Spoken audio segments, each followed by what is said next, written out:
Cecily Marsh did not flinch when the Duke of Ashford called her invisible.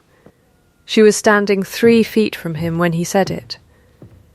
Standing beside the sideboard in the east parlour of Ashford Hall, her hands folded in front of her, the household accounts ledger tucked under her left arm. The Duke was speaking to his estate manager, Mr. Renwick, and he was speaking about the woman who had corrected 3 years of crooked figures in 11 days. He was speaking, in other words, about Cecily. He simply did not know she was there. The last maid they sent from the village, he said, was invisible, moved through the rooms without disturbing a thing. I want the new one to be the same. Renwick's eyes slid to her. He said nothing. Cecily set the ledger on the sideboard. She set it down the way you set down something heavy, something that has been carried a long time. She said, "I am the new one, your Grace." The Duke of Ashford turned. He was not what the village said he was. The village said feared. The village said cold, said ruinous, said that he had driven his last 3 estate managers to resignation by sheer silence. What Cecily saw was a man who had not expected to be corrected. He was perhaps 35, dark-haired, dressed plainly for a man of his rank, and his expression had the quality of a room in which all the furniture has just been rearranged by someone else. He looked at her for a long moment. He did not apologize. He did not dismiss her. He looked at the ledger on the sideboard, and then he looked at her, and for one fraction of 1 second something moved through his eyes that was not cold at all. He said, "Say that one more time." She said it one more time. "I am the new one, your Grace." That was the spring of 1843. Dorset, England, the Hall, the Park, the disputed northern drainage field, and a set of household accounts that had been bled dry for 3 years by a man everyone trusted. If the first hour of this story already has your attention, subscribe to the channel. This one is only getting started. Cecily had not come to Ashford Hall looking for justice. She had come looking for work. The distinction mattered to her. She had turned it over carefully during the 2-mile walk from the village that morning, her boots deliberate on the chalk path, the April sky the colour of pewter. Justice was for people with standing, with solicitors, with names that were written in books. What Cecily had was arithmetic. She had her mother's teaching, her own 12 years of household service, and a habit of reading a column of figures 3 times before she accepted what it said. She had, in the past, been thanked for this habit by exactly no one. She had also, in the past, used it to save 4 households from ruin, without ever being introduced as the reason they were saved. This was not injustice, she had decided. It simply was what it was. She was 27 years old. Her father had been a village schoolmaster who died when she was 15, leaving her a shelf of books, a sound education, and 16 shillings. Her mother had died the following winter. She had been in service since the age of 16, had been promoted to head housemaid at 19, had been asked to leave a comfortable position at Whitwell House at 24, when the eldest son decided to do what eldest sons sometimes decided to do. She had not cried when they dismissed her, though she had been given no formal reason, and only a week's wages in lieu of notice. She had not cried in the cart back to her cousin's house. She had counted backwards from 10. When she reached 1, she had felt precisely the same as when she had reached 10, but her hands were steadier. She was not unfeeling. That was a different thing. The post of housemaid at Ashford Hall had been advertised twice. The first woman who took it had lasted a fortnight. The second had lasted 9 days. The village said it was the Duke. The village said he watched too closely, spoke too little, expected things no reasonable man expected, and that the hall itself had an atmosphere, a heaviness, a grief that had lived in the walls since his wife died 4 years ago and had never entirely left. Cecily had weighed these accounts. She had decided that most of them described a man she could work for. A man who expected things was a man who noticed things. She had spent 11 years working for men who noticed nothing, and it had brought her here. She had also noticed, while the housekeeper, Mrs. Frey, was outlining her duties on the first morning, that the household ledger was £216 wrong. Not by accident, not by carelessness. There is a pattern to careless arithmetic and a different pattern to deliberate arithmetic, and Cecily had learned to tell them apart before she was 20. This was the second kind. The figures had been fiddled with the patience of someone who expected no one would check, which meant someone had checked before and found nothing, which meant the someone had been very careful. She did not say this to Mrs. Frey, she said. "Thank you, Mrs. Frey. I will need the previous 3 years' ledgers as well, when it is convenient." Mrs. Frey looked at her with the cautious expression of a woman who has learned not to ask follow-up questions. She brought the ledgers the next morning. 11 days later, Cecily had a figure. £216 in the current year, running back to a beginning sum of 412 3 years ago, compounding in small increments across wages, provisions and candle accounts. Total, £847, taken in increments small enough to be invisible unless you were looking for them, which no one had been, because the man who kept the books was the man everyone trusted. Mr. Renwick, she had set the ledger on the sideboard. She had stood there, invisible, while the Duke of Ashford told his estate manager he wanted a housemaid who moved through rooms without disturbing a thing, and then she had said her name, in effect by saying what she was, and the Duke had turned. He had looked at her for a long moment. He had not dismissed her. He had said, "Say that one more time," in the tone of a man who has been given a piece of information he did not expect, and is deciding, carefully, whether it is true. She had said it one more time. What she did not know then was what that turn had cost him. She found out later. Months later, when enough had happened that he could say it plainly, he told her that in the 4 years since his wife died, not one person had corrected him in his own house. Not one. Mrs. Frey moved around him. The footman moved around him. Renwick managed him, smoothly, the way you manage something you need to keep pointing in a useful direction. And he had felt it. He was not stupid. He had felt himself become a direction. He simply had not known how to stop moving. He was not cold. He was tired. That was the distinction. She did not know any of this on that first morning. What she knew was that when he said, "Say that one more time," his voice was not angry. It was something she recognized. It was the voice of someone who has been startled into actual attention. She picked up the ledger. She set it in front of him, open to the provisions column, Year 1. "This is what I came to discuss," she said. "When you are ready." He looked at the ledger. He looked at her.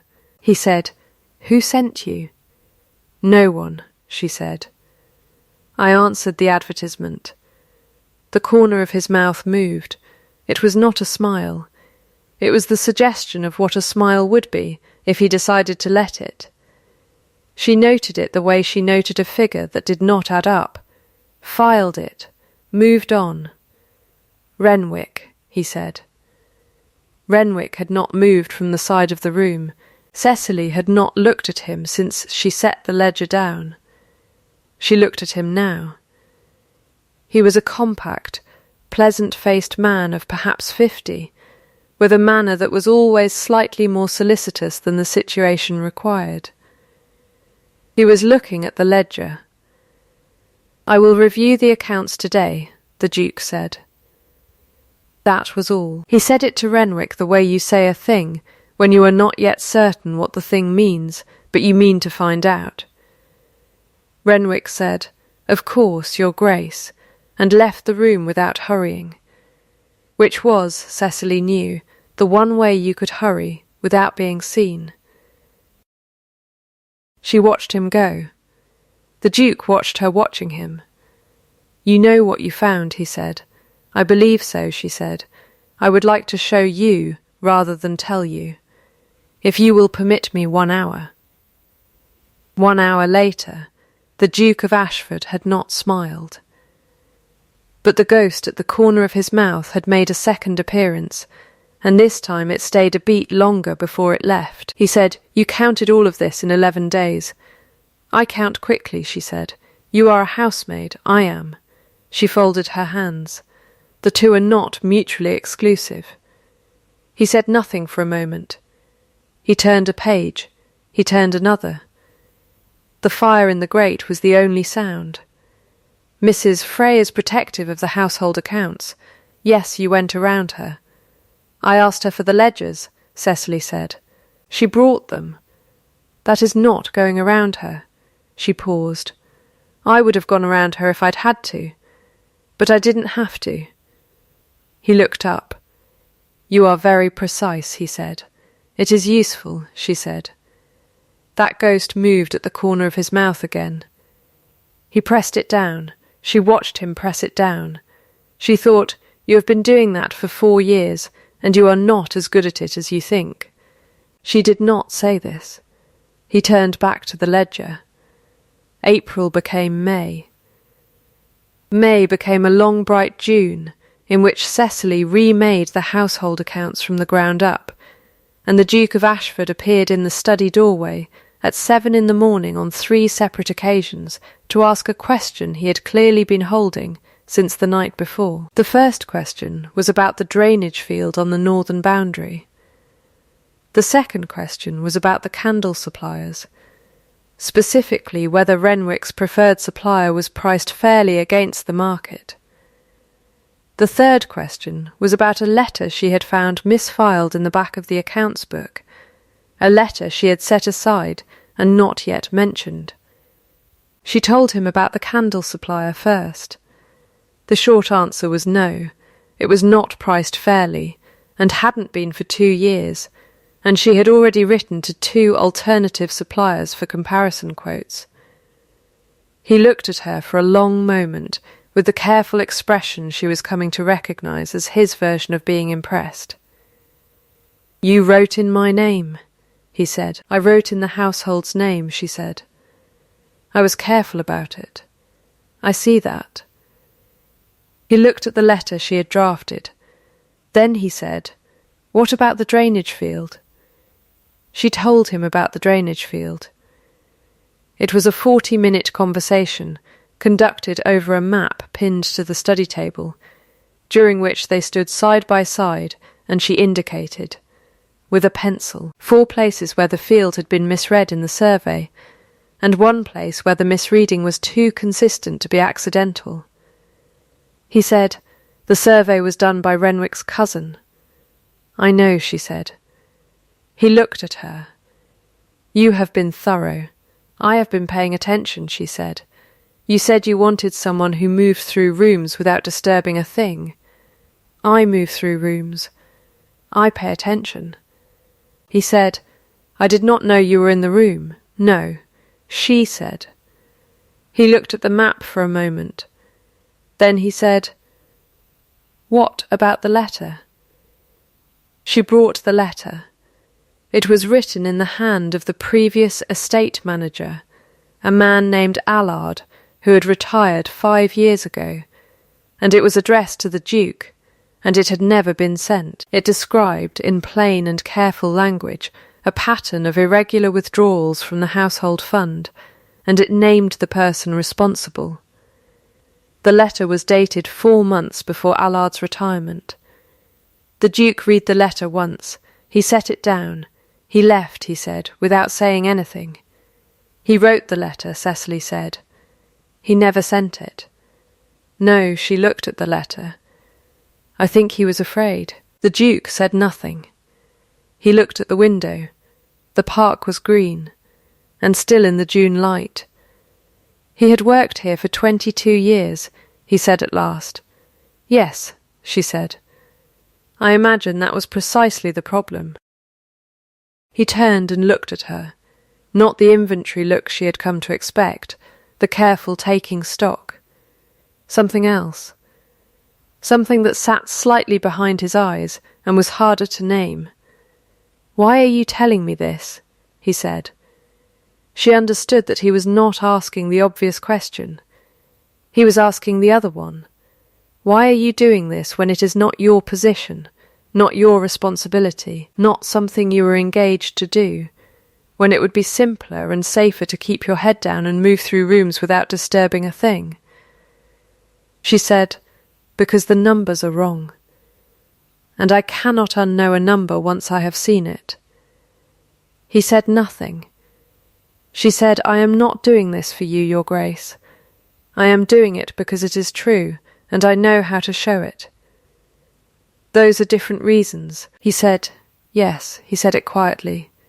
They are. The midsummer dinner at Ashford Hall was the first formal occasion Cecily had occasion to observe from the servants' passage. The county came. 31 people in the dining room. The long table candle-lit, the silverware that she had catalogued, and found 2 pieces short of what the inventory listed. She was not in the room. She was in the passage that ran behind the wall, which was where the household staff moved during a formal dinner, quiet as weather. Lady Forsyth found her in the hallway afterward. Lady Forsyth was the county's leading social authority, which was a kind of authority that Cecily had learned to treat the way you treat a strong current. You did not fight it. You noted where it was moving, and you moved perpendicular. You are the housemaid, Lady Forsyth said. Yes, my lady. I understand you have been reorganising the household accounts. She said this with the smile of a woman who has just said something with a sharper thing beneath it. I have been correcting the household accounts, Cecily said. Reorganising implies they were correct to begin with. Lady Forsyth blinked. The household is 12% more efficient than it was in January, Cecily said. The candle account alone reduced by £31 in the last quarter. The drainage field on the northern boundary has been resurveyed, and the corrected boundary adds 11 acres to the estate's productive land. These are not my accomplishments. They are simply what happened when the figures were looked at carefully. She said it the way you read a column of figures aloud. Not unkindly, not with pleasure, just plainly. The hallway was quiet for a moment. Well, Lady Forsyth said.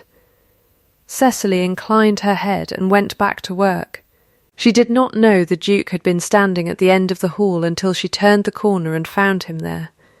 He had a glass in his hand that he appeared to have forgotten. He was looking at her with the expression she had first seen in the east parlour, the expression of a man who has been given a piece of information he did not expect. That was not invisible, he said. No, she said. It was not. He said nothing. The ghost moved at the corner of his mouth. This time he did not press it down entirely. It stayed for 2 full seconds before he turned and walked back toward the dining room. She noted it, filed it, went back to the accounts. What came next arrived on a Thursday. Renwick had been quiet since the morning she had set the ledger on the sideboard. Pleasant quiet. The kind of quiet that looks like a man who has decided to be helpful. He had answered her questions about the provision suppliers with great specificity. He had produced, when she asked, a full inventory of the estate's timber contracts. He had been, in other words, exactly as cooperative as a man would be if he understood that cooperation was the only armour left to him. She had not stopped watching the numbers. She had not told him this. She had simply continued to pay attention, because that was what she did. The timber contract was the second thread. She found it on a Tuesday, in a sub-ledger that Renwick had not offered, and that she had asked for obliquely through a request about the winter fuel allocation. The contract named a supplier called Fortis Timber at a rate 14% above the county average. The contract had been renewed each year for 6 years, in the estate's name, by the estate manager. There was no record that the Duke had reviewed or signed any renewal after the first year. There was a record, in a separate column that had been added to the ledger, in a hand that was Renwick's but subtly different from his usual hand, of a discount received from Fortis Timber. The discount was 8%. It went, as far as Cecily could tell, to an account she had not yet traced. 8% of the timber contract across 6 years was £4,312. She wrote the number down. She wrote it the way you write something you have counted 3 times and found the same each time. She set the paper in the back of the locked drawer in the study, behind the correspondence file she had reorganised in May. She had 7 copies. They were in 7 different places. This was, she had decided, a reasonable precaution. She said nothing about any of this to the Duke that week, or the next. She needed one more document, and she was waiting for it to arrive. What arrived instead on the Thursday was a letter. It was delivered to Mrs. Frey and passed to Cecily, which was irregular, which was why Cecily noticed it. It was addressed to her in a hand she did not recognise. It contained 2 sentences. The first said that she was to understand her position here was temporary. The second said that the Railway Commissioner's office in Dorchester was looking for an administrative assistant, and that she would find the work more suitable to a woman of her background. It was not signed. She read it twice. She set it on the desk. She looked at it for exactly 10 seconds. Then she went and found the Duke. He was in the north paddock, which was where he went on Thursday mornings, and which she knew because she had paid attention. He was standing at the fence, looking at a boundary marker that 2 weeks ago had been in the wrong place. It was now in the correct place, which she knew because she had arranged for it to be moved, based on the reserve she had commissioned in the estate's name. She handed him the letter. She said, "This came this morning." He read it. His face was still while he read it. He said, "This is unsigned. Yes, the Railway Commissioner's office is not hiring. I assumed not." He looked at the letter. He looked at her. "Someone wants you gone." "Yes," she said. "Someone who knows I am no longer only correcting the household accounts." He was quiet for a moment. Then he said, "I will handle Renwick." She looked at him. "You will not." He looked up. "I have 7 copies of everything I have found," she said. "I have the original Fortis contract. I have the sub-ledger. I have the calculations checked 3 times, and I have a copy of this letter. You handling Renwick without the documentation will cost you in court if it comes to that, and I believe it will come to that." She paused. "I am not asking you to step back. I am asking you to let me do this in the order that makes it hold." He looked at her for a long moment. The paddock was very quiet. "You have been planning this. I have been preparing," she said. "Those are different things." That ghost moved again at the corner of his mouth. This time it almost reached his eyes. "All right," he said. "I need 2 more weeks," she said. "You have them." She turned to go. He said, "Miss Marsh." It was the first time he had used her name. She turned back. He said, "Who taught you this?" She thought about it. "My father taught me figures," she said. "The rest I learned by watching what happened when no one checked." He nodded. He looked back at the boundary marker, now in the correct place. "I should have checked," he said. "Yes," she said. "You should have." She paused. "You are checking now." She went back to the accounts. 2 weeks became 10 days. The document she had been waiting for arrived from the County Land Registry on a Wednesday morning. It was the original survey of the Fortis Timber Access Road, commissioned 6 years ago, signed by a surveyor whose name was the same as Renwick's mother's maiden name, and it showed a boundary she had already demonstrated was inaccurate by the thickness of a pencil line and the weight of 4,312 pounds. She wrote to the magistrate's office that afternoon. The hearing was set for the 2nd week of September. Renwick moved first. He always did, and Cecily had counted on this. 2 days before the hearing, a letter arrived at the hall addressed to the Duke of Ashford from a firm of London solicitors representing one Mr. Bernard Renwick, estate manager, alleging that certain household documents had been handled improperly by a member of the domestic staff and demanding their return. Alongside the letter arrived, through a different post, a short piece in the county newsletter suggesting that a recent resurgence of confidence in Ashford Hall's accounts might owe more to the Duke's personal interest in a particular domestic employee than to any demonstrable competence on that employee's part. Cecily read both documents. She set them on the desk beside each other. She thought, "He has used 2 weapons and both of them are paper." She thought, "This is what I prepared for." She went to find Mrs. Frey. Mrs. Frey had been watching all of this for 5 months, with the expression of a woman who has survived a great many things by keeping her head below the line of fire.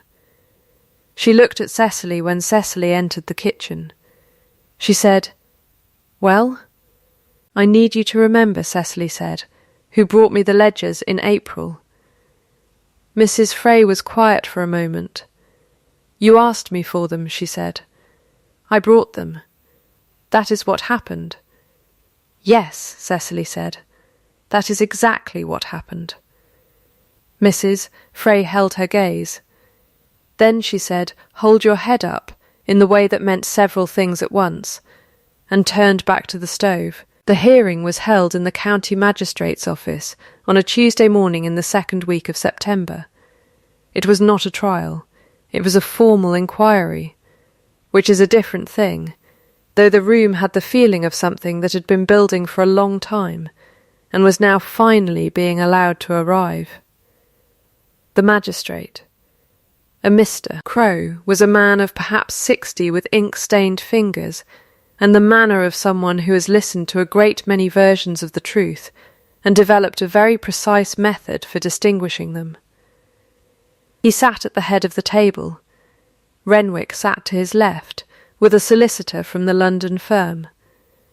Cecily sat across from them with the ledgers, the Fortis contract, the surveyor's record, the sub-ledger, the 7 copies, and a carefully indexed summary she had written out in a clean hand the night before.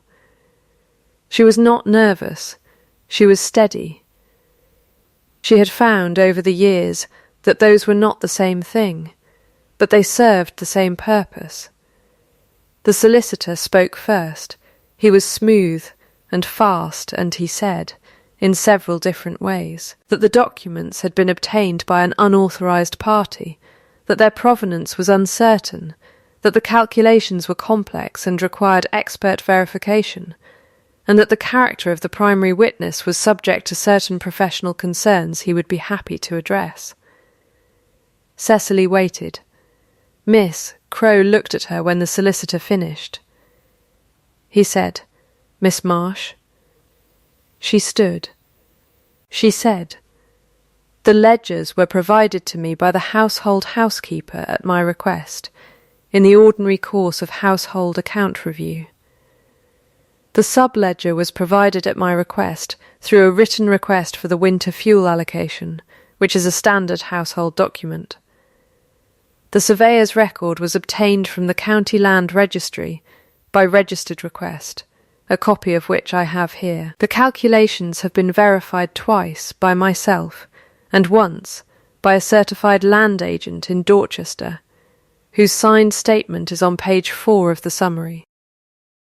The figure is £4,312, drawn from the estate's fund over 6 years and directed to an account in the name of Fortis Timber, which is registered to a holding company in whose directors' list you will find the name of a W. Renwick of Sherborne, who is the brother of the estate manager." She set the summary in front of Mr. Crowe. She set the original documents alongside it. She sat down. Renwick's solicitor said, "I must object to the characterization." Mr. Crowe raised one hand. He was reading the summary. He turned to page 4. He turned to page 7. He said, "Mr. Renwick." Renwick looked at the table. Mr. Crowe said, "Is the holding company yours?" Renwick said, "After a long moment, I had intended to repay the full amount." "That is not what I asked," Mr. Crowe said. The room was quiet. Renwick's solicitor leaned close and said something in a low voice. Renwick nodded. Once he said, "I would like to discuss an arrangement." Cecily looked at the window. The September light came through it clean and level. £4,312, said the column in her head. 847 before that, a letter with no signature, a survey done by a man whose name matched a name in a ledger, a pattern of small, patient, invisible takings, running for 6 years, from a man who had expected that no one would check. She had checked. The arrangement took 3 weeks to finalise. Renwick resigned. He made full restitution from his personal assets, which were, it turned out, considerable. He did not go to trial, because the magistrate determined that full restitution and a permanent bar from acting as an estate agent in the county constituted adequate remedy, and Cecily had no objection to this. She was not interested in his ruin. She was interested in the numbers being correct.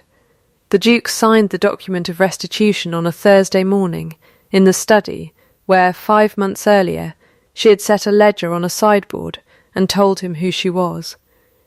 He signed it with the kind of deliberateness of a man who has thought carefully about what he is signing. And then he set the pen down. And he looked at her. £4,312, he said. And 8%, she said. And 8%, he agreed. He looked at the document. "Then," he said, "Mrs. Frey told me what she said to you. Before the hearing." "Hold your head up," Cecily said. "Yes, it is good advice," she said. He looked at her for a long time, long enough that she was aware of it, aware of the quality of it, the way his attention settled rather than scanned. Outside the window the September park was going gold at the edges. She had been here 6 months.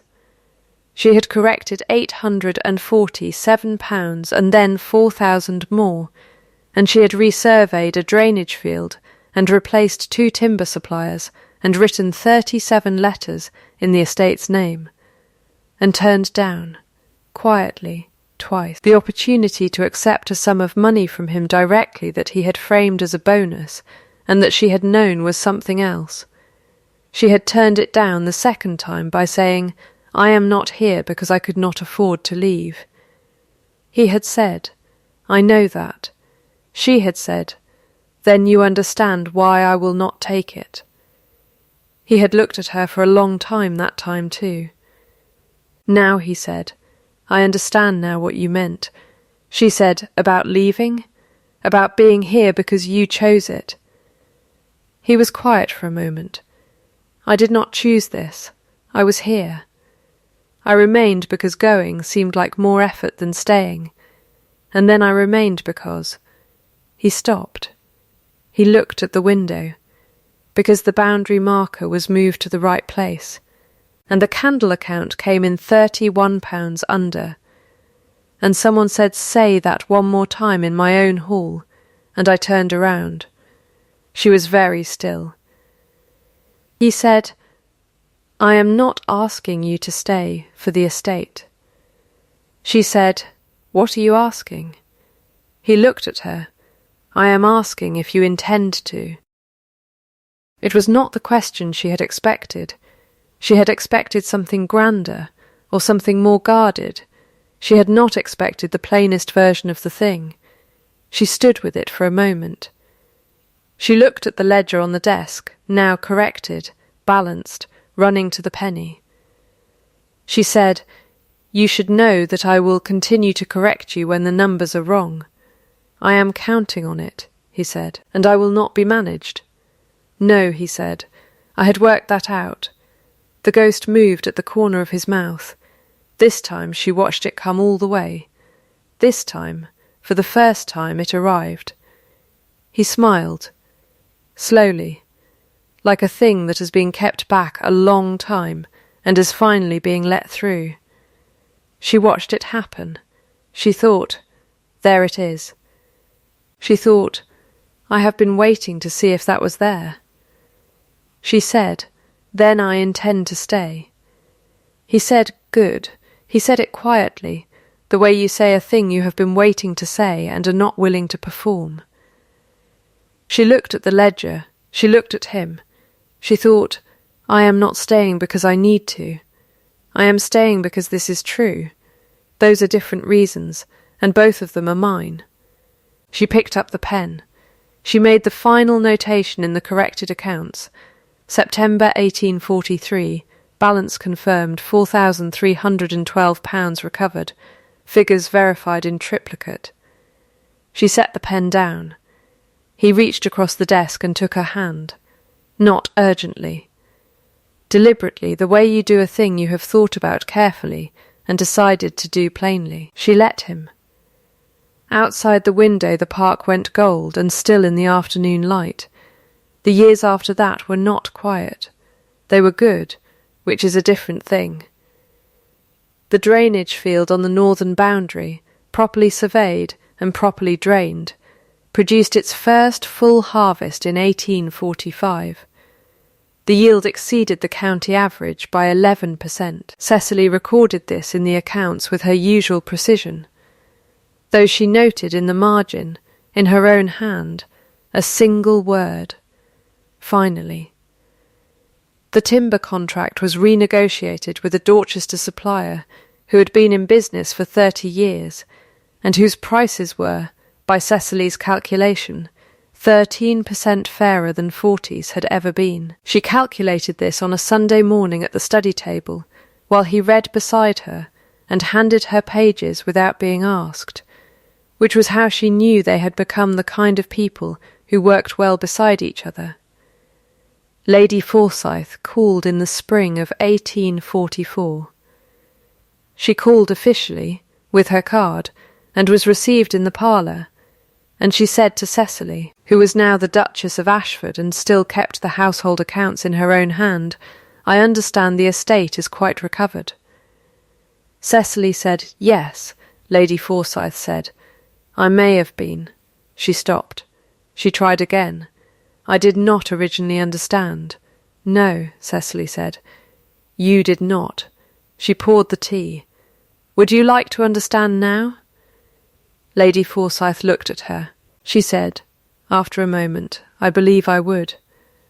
It was the beginning of a slow and somewhat startled friendship. Renwick retired to the coast. He did not prosper, but he was not destroyed. and in the summer of 1847 he wrote a letter to the Duke that was 3 paragraphs long, and contained, in its last paragraph, an acknowledgment he had been composing in various forms for 4 years. The Duke read the letter, and then passed it to Cecily. She read it once. She set it in the correspondence file under R. She did not write back. She thought about it and decided she did not need to. The letter was enough. The accounts were balanced. That was the whole of it. The school opened in 1848. It was Cecily's, formally in her own name. Registered in the county record as the Marsh School for the Education of Working Women, Dorset, it ran arithmetic. It ran household management, reading, letter writing, and once a month a session on account keeping that Cecily led herself, every month for 11 years. She sat at the front of the room and said, "Read the column 3 times. If it says the same thing 3 times, accept it. If it says something different, ask why. The answer is always in the numbers, if you are willing to look." She had 9 students in the first year. She had 41 in the 4th. In 1853, the county commissioner visited on behalf of the Education Authority and spent 2 hours in the school, and then sat with Cecily in the parlour at the hall and asked how she had begun it. She told him about the subledger. She told him about the survey. She told him about the letter with no signature, and the 7 copies, and the day she had set a ledger on a sideboard, and told a man who had called her invisible that she was standing right there. The commissioner said, "Were you frightened?" She thought about it carefully. She said, "I was not frightened. I was certain." Those are different things. The old head housemaid Mrs. Frey retired in 1851. With a full pension and a cottage on the south end of the estate, which she had been offered twice previously, and had refused on both occasions because she was not finished yet. She accepted it the 3rd time on the condition that Cecily come for tea on Wednesdays. Cecily came for tea on Wednesdays. Mrs. Frey continued, in retirement, to deliver blunt 1-line verdicts on the county, the weather, and occasionally on Cecily, which Cecily continued to receive as the kind of advice that was actually love. The hall prospered. The park prospered. The drainage field yielded well in every year except 1849, which was a bad year for drainage fields across the county, and Cecily noted this in the margin of the accounts without commentary, because the weather did not require her commentary, only her record.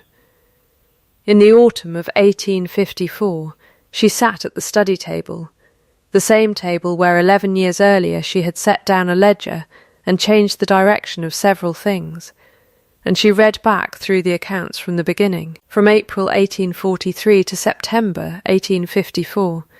She read them as she always read them, 3 times to be sure. They were correct, every column, every figure, every margin note in her hand, finally. Verified, confirmed, recovered, she set the ledger down. He was reading at the other end of the table. He did not look up. He passed her the next page the way he did. She took it. She thought, this is what it looks like, in the actual columns, not the thing you were promised or the thing you were refused, the thing you built, figure by figure, choice by choice, because the numbers were wrong and you could not unknow them once you had seen them. She thought, I am Cecily Marsh.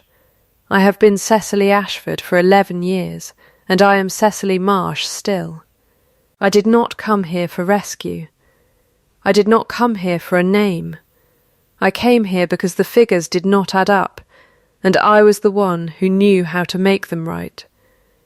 That was the whole of it. And it was enough. And it was everything. She chose it every time she picked up the pen. She was choosing it now.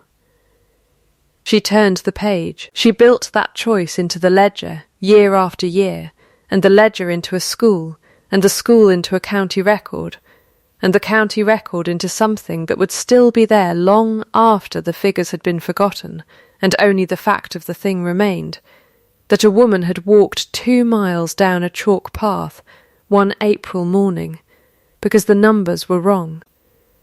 And she had stood in a room and said her name, and everything that followed was her own. She knew who she was. She had always known. It simply took a ledger, and a stubborn silence, and a man learning to stay still long enough to see her, before the world was reminded of it. If this story landed for you the way it was meant to, subscribe to the channel and tell me in the comments, what was the moment you knew he finally saw her? Was it when he said her name, or earlier, when he turned around in that east parlour and could not look away?